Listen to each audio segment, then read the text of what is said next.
Bien, donc bonjour à tous. Donc Vincent Dumont, je suis donc l'animateur de l'Observatoire fiscal de France Post-Marché, qui est un observatoire qui regroupe à peu près une trentaine de participants fiscalistes des principaux établissements acteurs du post-marché et fiscalistes à la fois en direction fiscale centrale ou dans des services de fiscalité opérationnelle. Alors, dans les sujets dont je vais vous parler aujourd'hui, il y a deux sujets internationaux et deux sujets plus nationaux. Donc, les deux sujets internationaux, c'est le projet de directive FASTER sur l'application des retenues à la source sur les dividendes et intérêts transfrontaliers. Le deuxième texte international dont on parlera, c'est la directive DAC8 sur les cryptoactifs et sur les échanges automatiques d'informations. Et puis les deux sujets nationaux concernent deux produits d'épargne. Alors l'un tout nouveau qui est le plan d'épargne et avenir climat, et l'un beaucoup plus ancien, puisqu'il a une trentaine d'années maintenant, le PEA, mais qui est toujours un produit plein d'actualité. Alors premier sujet, donc c'est ce fameux projet de directive FASTER qui était donc présenté par la Commission européenne le 19 juin 2023. Donc, projet concernant les retenues à la source sur les dividendes et intérêts transfrontaliers, et qui fait suite à des travaux en fait de la Commission européenne initiés dès 2021 avec deux objectifs principaux, donc qui sont d'optimiser et de sécuriser les procédures de retenue à la source pour les investisseurs, les intermédiaires financiers, les administrations fiscales des États membres. Et donc, un objectif d'améliorer le fonctionnement de ces retenues à la source en essayant d'harmoniser, de digitaliser les procédures et les formulaires. Ça, c'est un premier objectif. Et puis, il y en a un deuxième qui s'est greffé un petit peu plus tard dans les travaux, mais qui a peut-être pris un peu plus d'importance, qui est aussi de prévenir la fraude fiscale et les abus sur ces sujets de retenue à la source. Ça fait évidemment référence à certains sujets d'actualité que je ne développerai pas ici, que vous connaissez tous par cœur. Donc, projet de directive publié par la Commission européenne le 19 juin dernier, qui a donné lieu à une période de consultation jusqu'à mi-septembre 2023. Et la plupart des associations de place françaises et européennes ont déposé des contributions sur le site de la Commission européenne, et ça a également été le cas de France Post-Marché. Et suite à cette période de consultation, eh bien, les discussions se poursuivent entre les États membres. Donc, ces discussions sont poursuivies sous la présidence espagnole, donc au deuxième semestre 2023, et elles se poursuivent toujours dans le cadre de la présidence belge qui vient de commencer début janvier 2024. Ce qui fait que le texte, en fait, du projet de directive de juin 2023, on sait déjà, même si on n'a pas de nouveaux projets et même si on n'a pas de texte officiel, on sait déjà qu'il sera assez considérablement amendé par rapport à cette version initiale. Et parmi les points de modification, le projet de directive qui était publié en juin 2023 prévoyait une transposition au plus tard le 31 décembre 2026 pour une entrée en vigueur au 1er janvier 2027. On sait déjà que dans les travaux actuels, ce calendrier est reporté de 2 ans avec une transposition, donc, comme indiqué dans le slide, au 31 décembre 2028 pour une entrée en vigueur au 1er janvier 2029. Il montre bien que le sujet n'est pas tout à fait stabilisé, qu'il y a toujours beaucoup de discussions entre les États membres sur ce projet. Alors, ce projet, il repose sur 4 piliers. Bon, ceux-ci vont a priori rester à peu près en l'état, mais avec quand même des modifications importantes à prévoir. Le premier pilier, c'est la mise en place d'un certificat de résidence digital, le ITRC, TRC pour Tax Residence Certificate. Donc l'idée, c'est que les investisseurs puissent aller s'adresser à leur administration fiscale de résidence pour obtenir dans des délais courts donc ce certificat de résidence digitale et qui leur permettra ensuite d'obtenir le bénéfice des conventions fiscales signées par leur État de résidence. Alors quand je dis des délais courts, dans la version initiale de la directive, il était prévu que ce certificat doive être délivré dans un délai de 24 heures. Là, aujourd'hui, on entend plutôt parler d'un délai de 15 jours. Bon, ça reste néanmoins assez court. Et l'intérêt de ce certificat, c'est que son contenu, son format serait uniformisé dans l'Union européenne. Alors qu'aujourd'hui, on a des formulaires fiscaux qui peuvent être extrêmement divers d'un État à l'autre. Le deuxième pilier de cette directive serait que les États membres seraient dans l'obligation d'appliquer, ou de proposer en tout cas aux investisseurs une procédure rapide d'application des taux réduits. Alors quand on dit procédure rapide, il y a plusieurs formes. Il y a ce qu'on appelle en bon français la relief at source, c'est-à-dire l'application immédiate des taux conventionnels dès le paiement du revenu. Sous réserve, bien entendu, que le client soit correctement documenté à cette date. Le deuxième type de procédure, ce qu'on appelle les quick refunds, là, le principe, c'est que au moment du paiement du revenu, l'établissement payeur applique le taux de droit interne de retenue à la source, mais qu'en revanche, il dépose dans des délais très courts un dossier d'application des conventions fiscales et des taux conventionnels auprès de l'État membre de source du revenu, et que cet État membre lui-même s'engage à reverser l'excédent de retenue à la source dans des délais très courts. Alors là aussi, délais très courts, dans la première version de la directive, on partait sur des délais qui étaient de 25 jours pour la transmission du dossier par l'établissement payeur à l'état de source, et ensuite l'état de source avait 25 jours pour rembourser l'excédent de retenue à la source. Là, dans les travaux dont on a connaissance actuellement, on serait sur des délais un tout petit peu plus longs. Alors, a priori, toujours 25 jours pour que l'établissement payeur transmette à l'état de source, mais on serait à 25 jours ouvrés. Et l'état de source, lui, il aurait 60 jours pour rembourser l'excédent de retenue à la source. Et puis, donc il y a ces procédures donc, de relief at source, quick refund, mais un État peut aussi prévoir une combinaison des deux.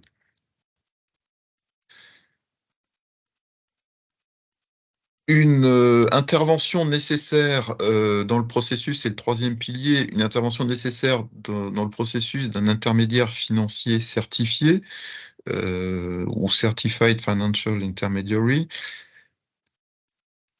Alors ça, donc, les établissements financiers devraient donc se manifester auprès de l'État membre dont ils dépendent, s'inscrire sur un registre des intermédiaires financiers. Pour pouvoir s'inscrire, il y aurait un certain nombre de formalités à remplir, et notamment dans la version initiale de la directive, il était prévu que l'établissement financier fournisse une déclaration de conformité à la fois aux règles AML KYC, mais également aux règles concernant l'échange automatique d'informations sur les comptes financiers, donc le CRS ou la directive DAC 2. Alors, a priori, cette dernière certification, donc ACRS DAC 2, aurait été supprimée des travaux dont on a connaissance. Néanmoins, resterait la première certification sur la conformité aux règles AML KYC. Et puis cet intermédiaire financier, ensuite, devrait respecter un certain nombre de diligences dans la collecte de la documentation auprès de ses clients, donc le fameux ITRC dont on a parlé plus haut, mais également une déclaration du client disant qu'il est bien le bénéficiaire effectif du revenu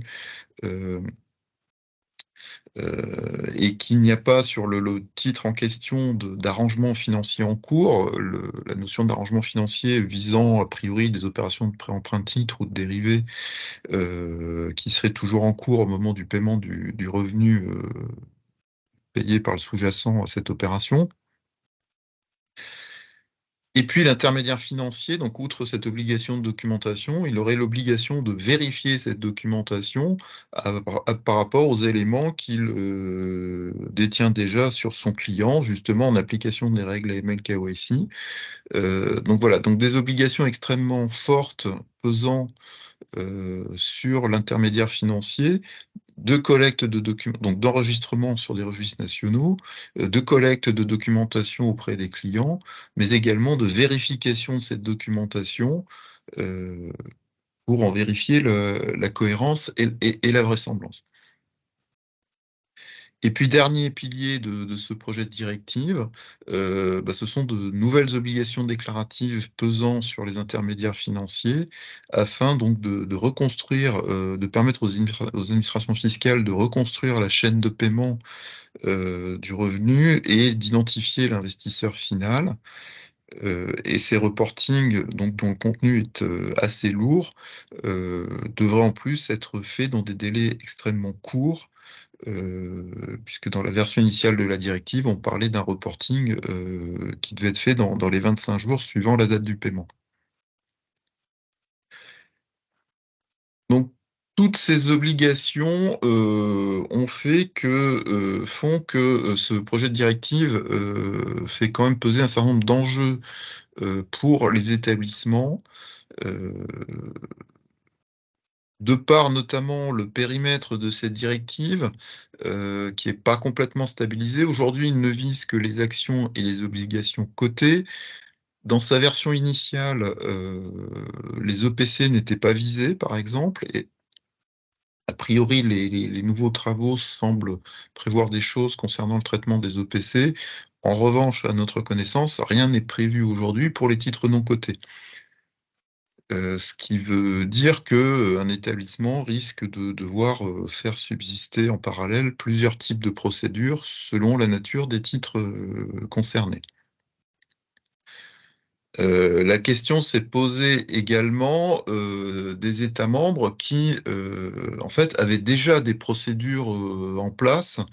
Et on peut considérer qu'en France, c'est le cas. On a la procédure simplifiée donc, qui concerne les dividendes, qui est en vigueur depuis 1994, qui a su évoluer dans le temps, au départ, elle visait aussi le transfert de l'avoir fiscal lorsque ce dernier existait et que ce transfert était prévu par les conventions fiscales. L'avoir fiscal ayant disparu en 2004-2005 et la procédure simplifiée a su évoluer pour se concentrer sur l'application des taux réduits conventionnels. Et on voit que cette procédure simplifiée, elle a aussi été étendue récemment, notamment pour l'application du taux de droit interne de retenue à la source sur les personnes physiques, qui est maintenant de 12,8% depuis 2018, et puis pour l'application des exonérations de retenue à la source également pour les EPC étrangers. Et donc en France, on a cette procédure ancienne, éprouvée, qui fonctionne. Et donc, il serait intéressant qu'on puisse la conserver. Et le lobbying va plutôt dans ce sens. Et ce qu'on entend dire des travaux sur cette directive serait qu'effectivement, les États qui disposent aujourd'hui d'un système suffisamment complet d'application immédiate des taux conventionnels, en bon français, ce qu'on appelle un Comprehensive Relief at Source System, bien ces États pourraient conserver ces procédures à condition d'en faire la demande à la Commission européenne et de démontrer que ces procédures répondent à un certain nombre de critères fixés par la Commission européenne. Et encore une fois, notre conviction aujourd'hui, c'est que le système français de procédure simplifiée répond à ces critères. En revanche, si effectivement la possibilité est laissée aux États qui disposent de procédures en place de les conserver, un des objectifs de cette directive qui était d'harmoniser les procédures au sein de l'Union européenne, évidemment, serait beaucoup plus difficile à atteindre. Et puis, qu'est-ce qui va se passer pour les revenus provenant d'États tiers qui ont là aussi leurs propres procédures? Là aussi, on peut s'attendre à ce que les établissements doivent conserver des procédures diverses pour pouvoir traiter ces revenus. Donc, il y a la question du périmètre qui n'est pas très bien définie encore dans cette directive. Il y a des concepts qui sont évoqués dans cette directive qui sont mal définis ou pas définis. Dans la version initiale de la directive, il était question de bénéficiaires effectifs. Enfin, il y avait deux concepts de bénéficiaires. Il y avait bénéficiaires enregistrés et bénéficiaires effectifs. Et ces concepts étaient mal définis ou pas définis du tout. Dans la nouvelle version directive, a priori, on reviendrait uniquement sur la notion de bénéficiaire enregistré, mais bon, ça reste à confirmer. La notion d'arrangement financier dont je vous ai déjà parlé n'était pas non plus définie dans le corps de la directive, il y avait juste quelques commentaires dans les considérants, mais là aussi je pense que c'est un concept qui mériterait d'être précisé. Je vous ai évoqué les sujets liés aux diligences requises auprès des intermédiaires sur les bénéficiaires des revenus, donc collecte de documentation, contrôle, vérification de cette documentation. Je vous ai parlé des reportings à établir dans des délais très courts, donc tout ça va générer une lourdeur opérationnelle extrêmement forte pour les établissements. Et puis un dernier point, c'est la responsabilité qui va peser sur les établissements. Je vous ai déjà parlé donc des déclarations de conformité qui étaient demandées aux établissements pour pouvoir s'enregistrer sur les registres d'établissements financiers certifiés. Mais il y a aussi des sujets liés au fait qu'est-ce qui va se passer quand un établissement sera considéré comme n'ayant pas rempli toutes ses obligations de collecte de documentation, de vérification de cette documentation, de reporting. Il est prévu aujourd'hui dans le texte de la directive une responsabilité civile, c'est comme ça que c'est écrit, à la charge des établissements qui pourrait les conduire à reverser aux États l'excédent de retenue à la source, enfin les montants de retenue à la source qui n'auraient pas été prélevés du fait de ces manquements des établissements à leurs obligations. Donc, tous ces sujets de périmètre mal défini et de concept mal défini, de lourdeur opérationnelle, de responsabilité, font que voilà, cette directive est un gros sujet d'inquiétude pour les établissements aujourd'hui. Et dans la réponse que France Post-Marché a fait à la consultation de la Commission européenne en septembre 2023, un des points que nous avons mis en avant était de dire que si l'on faisait peser trop de responsabilités sur les établissements, peut-être que ceux-ci feront le calcul économique et de risque que ils n'ont plus convenance à appliquer les taux conventionnels et qu'ils appliqueront des taux de droit interne et qu'il reviendra à chaque investisseur ensuite de faire des réclamations pour obtenir les taux conventionnels s'il s'estime fondés. Et si on arrivait à cette situation-là, la Commission européenne aurait probablement manqué son objectif, les objectifs qu'elle s'était assignés avec cette directive. Voilà, donc c'est un sujet qu'on va suivre attentivement dans les mois qui viennent. Je pense qu'il y aura encore pas mal de rebondissements sur cette directive. Une autre directive que je vais accélérer, une autre directive qui celle-ci était adoptée par le Conseil européen le 17 octobre 2023, donc c'est la directive DAC8. Cette directive a principalement deux volets. Le premier, c'est d'introduire un échange automatique d'informations sur les cryptoactifs. Avec un dispositif qui est proche du dispositif mis en place par l'OCDE, le fameux Crypto Active Reporting Framework, ou le CARF. Alors quand je dis proche, malheureusement, c'est pas identique, donc il y aura toujours des petites nuances.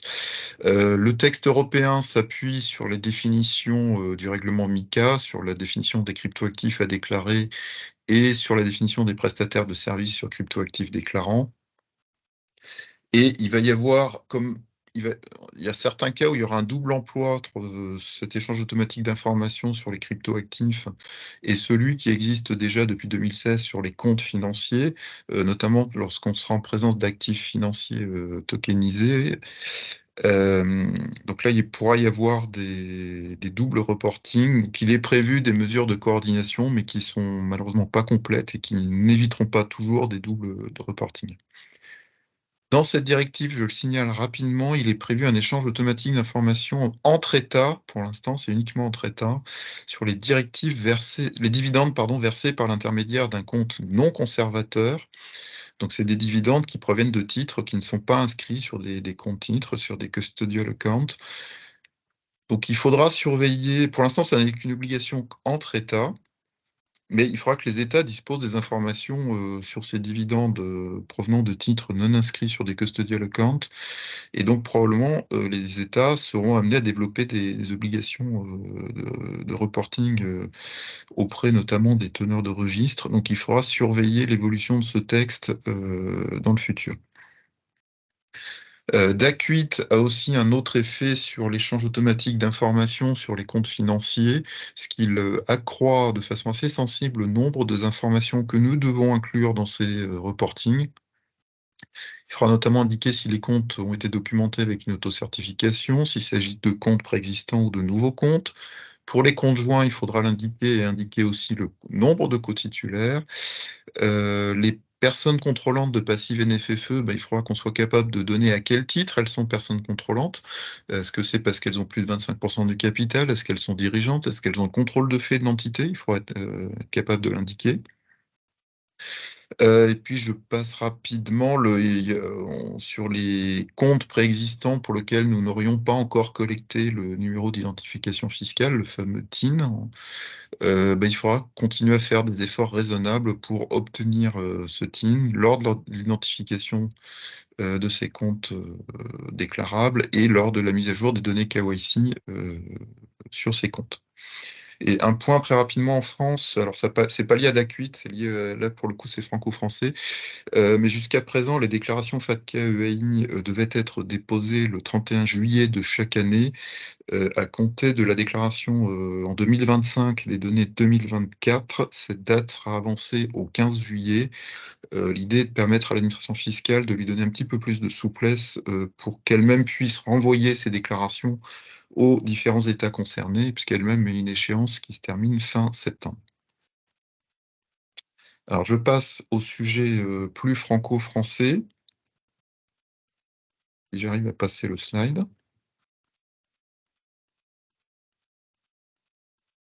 Voilà. Alors, dans la loi de finances pour 2024, qui par ailleurs est, il faut bien le dire, assez pauvre en mesures qui intéressent le post-marché, la principale mesure concerne en fait donc la création du plan d'épargne avenir climat, le PEAC. Alors, c'est un produit qui a été créé par la loi Industrie verte du 23 octobre 2023 et son régime fiscal a été défini par la loi de finances pour 2024. L'objectif de ce projet, de ce produit d'épargne, c'est donc de mobiliser de l'épargne pour des objectifs de transition écologique. Et l'idée est de se dire que des enfants, des mineurs, peuvent, donc évidemment par l'intermédiaire de leurs parents et de leur famille, se constituer une épargne longue qui peut être affectée sur la longue durée, donc jusqu'à la majorité de ces mineurs, à des investissements liés à la transition écologique. Donc ce produit est destiné à des personnes physiques âgées de moins de 21 ans qui résident à titre habituel en France. Donc chaque mineur ne pourra avoir qu'un PEAC et ce PEAC ne peut avoir qu'un titulaire, on ne peut pas avoir de conjoint ou en indivision. Ce produit, il peut être distribué par les compagnies d'assurance ou les établissements bancaires. Alors, si c'est les compagnies d'assurance, elles feront des contrats de capitalisation. Pour les établissements bancaires, ils feront comme pour le PEA, donc c'est une association d'un compte espèce et d'un compte titre. Le produit est alimenté par des versements en numéraire, comme pour le PEA, avec un plafond qui sera équivalent à celui du livret A, donc 22 950 €. Ça sera fixé par un décret à paraître très prochainement. Cette épargne devrait être affectée donc au financement de la transition écologique. Là aussi, les titres éligibles devront être indiqués par un décret à paraître très prochainement, mais on sait déjà que sont éligibles des OPC labellisés ISR ou France Finance Verte, ainsi que des obligations vertes émises par des États ou des entreprises. Les sommes, donc a priori, sont bloquées jusqu'à la majorité du titulaire du plan. Il y a des possibilités de retrait anticipé avant 18 ans en cas d'invalidité du titulaire ou décès d'un de ses parents. À partir de l'âge de 18 ans du mineur de la majorité, donc des retraits partiels sont possibles à condition toutefois que le PEAC ait plus de 5 ans lorsque le mineur atteint sa majorité. Pourquoi cette règle-là? C'est que dans le cadre de ce produit, au fur et à mesure qu'on se rapproche de la majorité du titulaire, il y a une sécurisation de l'épargne vers des titres prudents. Et si on ouvre un PEAC alors qu'on a 16 ans, et que si on pouvait faire des retraits à partir de 18 ans, nonobstant la courte durée de ce produit, en fait, ce produit, il n'aurait jamais vraiment été investi dans des titres risqués liés à la financement écologique. Donc, c'est la raison de cette règle. Si on fait des retraits partiels après 18 ans, on ne peut plus faire de versement et le produit est clos automatiquement à 30 ans et à ce moment-là, les avoirs doivent être versés sur d'autres comptes titres. Le régime fiscal, c'est un régime d'exonération des produits et des placements en matière d'impôt sur le revenu et de prélèvements sociaux. En revanche, si les règles de fonctionnement du plan ne sont pas respectées, les gains sont soumis à l'impôt sur le revenu et aux prélèvements sociaux lors de la clôture du produit. Et ce produit doit entrer en vigueur au plus tard le 1er juillet 2024.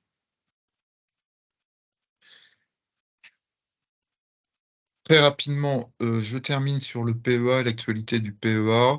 On avait beaucoup parlé l'année dernière. Vous savez que l'AMF a publié en avril un groupe de travail, un rapport qui présentait les conclusions du groupe de travail constitué en septembre 2022. Les objectifs, c'est de simplifier les procédures de transfert de plans entre établissements et ce chantier continue de faire l'objet d'un suivi annuel entre l'AMF et notamment France Post Marché. Renforcer l'information des clients sur le fonctionnement des plans et proposer des modifications législatives pour améliorer le fonctionnement des plans avec notamment des droits de rectification lorsque des erreurs, on va dire, vénielles ont été commises dans le fonctionnement du plan, soit par le client, soit par l'établissement. Et puis pour rétablir l'éligibilité des droits préférentiels de souscription dans le PEA qui avait été rendu inéligible en 2014 parce que le législateur de l'époque craignait des abus. Peut-être que là aussi, on pourrait assouplir le fonctionnement du plan. Et très rapidement, je vous signale des jurisprudences récentes du Conseil d'État, dont une qui vise à permettre l'inscription sur le plan de types d'actions qui sont issus de l'exercice de BSPCE, alors même que ces bons de souscription eux-mêmes ne sont pas éligibles.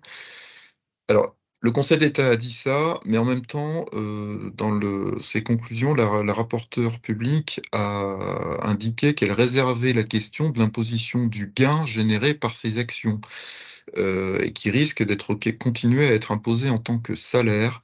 Donc j'incite, je sais que beaucoup de clients ou certains clients ont très envie, appâtés par certains conseils, d'inscrire ces actions sur leur plan. Je les incite et les établissements les incitent à la plus grande prudence, parce qu'il y a une grosse incertitude sur le régime fiscal de ces actions dans le PEA, avec des risques potentiellement de double imposition en matière de prélèvements sociaux, de salaire d'un côté à l'impôt sur le revenu et prélèvements sociaux sur les sur les revenus de placement de l'autre. Donc, extrême prudence sur ces sujets-là tant que le sujet n'est pas clarifié. Voilà, j'en ai terminé pour cette présentation. J'espère être encore à peu près dans les temps. Et y a-t-il des questions? Tu es tout à fait dans les temps. Il y a en effet quelques questions. Déjà au niveau Faster, on parlait de discussion pour un portail commun. Ou est-ce que l'idée est toujours d'un portail par État membre? Ça fait partie des sujets qui sont toujours sur la table et qui font l'objet de discussions entre les États membres. J'avoue que là, à ce stade, j'ai pas d'informations sur de quel côté la pièce va retomber. Et ensuite,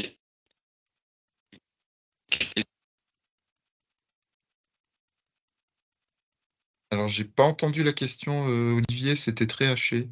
En fait, ton micro a coupé, Olivier. On t'entend pas.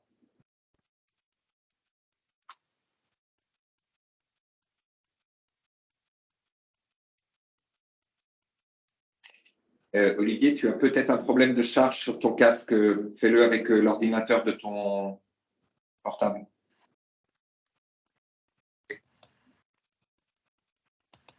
Alors, je vais reprendre. On peut poser la question. Ah, c'est bon, Oui. je pense. Ça y est, Oui, Olivier, je on reprends t'entend. comme ça sans le casque. Juste des questions autour de PEAC. Est-ce qu'on a le texte du projet de décret?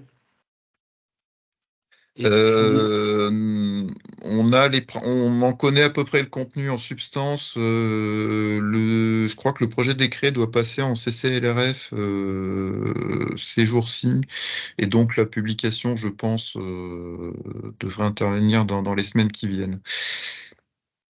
Donc le texte définitif, on l'a pas encore. Et ensuite, toujours sur le PEAC, est-ce que c'est ouvert au titre des émetteurs, au hasard les titres des valeurs vertes du CAC? Et puis une question, je fais les deux questions en même temps, sur le type de gestion du PEAC, on parlait de gestion sous mandat. Alors sur les titres éligibles, d'après ce qu'on sait du décret, j'ai pas les titres qui seraient éligibles, ça serait plutôt des OPC labellisés d'un côté, et de l'autre côté des obligations vertes.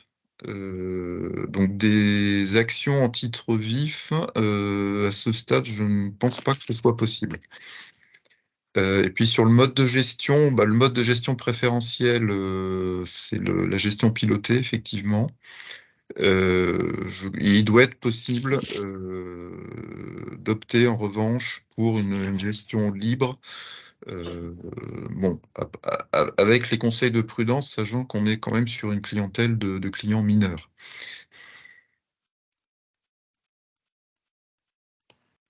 Voilà, c'est toutes les questions pour toi. Je crois donc qu'on arrive au... Ah, il y a une question qui arrive. Voilà, est-ce qu'on sait s'il y aura une action législative à la suite de l'annulation par le Conseil d'État des commentaires administratifs relatifs aux modalités d'application de la retenue à la source prévue à l'article 119 bis 2 du CGI? C'est une très bonne question. C'est un peu volontairement que je n'avais pas mis le sujet dans ma présentation, parce qu'on considère à l'Observatoire de la fiscalité que ce BOFIP était finalement un non-événement pour le post-marché, et que son annulation était un peu tout autant. Alors, est-ce qu'il y aura des suites législatives à ce texte? C'est pas impossible, effectivement, que l'administration il n'est pas impossible que l'administration ne souhaitera pas en rester là, et qu'elle voudra régler ce sujet d'une façon ou d'une autre. Bon, je suis pas sûr qu'on puisse en dire beaucoup plus aujourd'hui. Oui, puisque la deuxième question était un peu dans le même style, puisque donc d'après l'arrêt du CE que vous avez cité, l'administration a 2 mois pour modifier le texte du BOFIP contesté, je vais y arriver. Que se passe-t-il si l'administration ne fait rien?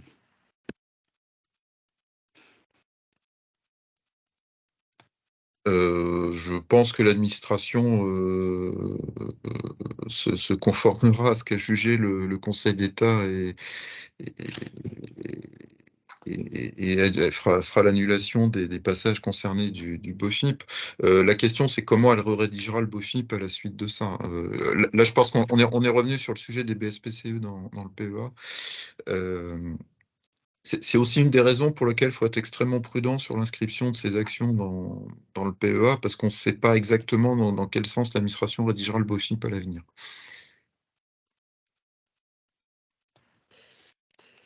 Et une dernière question là, à nouveau sur le PEAC. Quelle option de commercialisation sera retenue par la majorité des établissements? Compte titre ou contrat de capitalisation / produit d'assurance? Ça, je ne sais pas si tu as... Ça, je pense qu'il est un peu difficile d'y répondre dans ce genre de réunion. Ça appartient à la politique commerciale de chaque réseau et de chaque établissement. Donc là, je pense que c'est à chaque établissement de se positionner sur la façon dont il souhaite commercialiser ce produit. Dont on se doute par ailleurs qu'il aura probablement un public peut-être pas très très large, compte tenu des montants de versement possibles et de la clientèle mineure qu'il vise. Bon, ça, l'avenir le dira. ne peut pas dire que l'engouement soit beaucoup au rendez-vous pour l'instant, en tout cas pour la commercialisation. Si, à défaut de dire de parler de la forme de commercialisation, l'engouement des établissements pour la commercialisation est assez limité.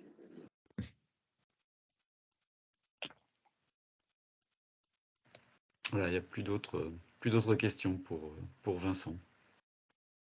Oh Vincent, je t'avais bien dit que ton intervention susciterait beaucoup de questions. Je voulais pas rendre jaloux mes camarades.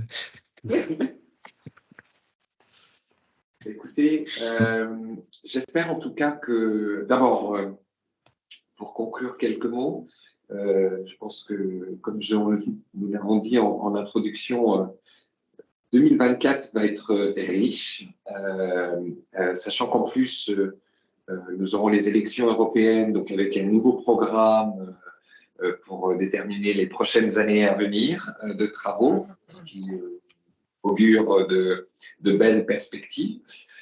Donc cette conférence est amenée à se poursuivre très probablement, en espérant qu'elle vous a apporté en tout cas tous les éléments sur lesquels on va travailler au sein de nos groupes de travail, et puis vous apporter des réponses et des informations. Donc voilà, nous espérons vous avoir donné toute l'information, répondu à vos attentes, et puis maintenant, il n'y a plus qu'à, et on a un beau programme devant nous. Merci, un grand merci aux responsables des observatoires pour la présentation qui m'ont été faites, très complète.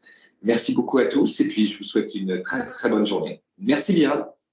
Au revoir. Merci à tous. Au revoir. Merci. Merci, au revoir.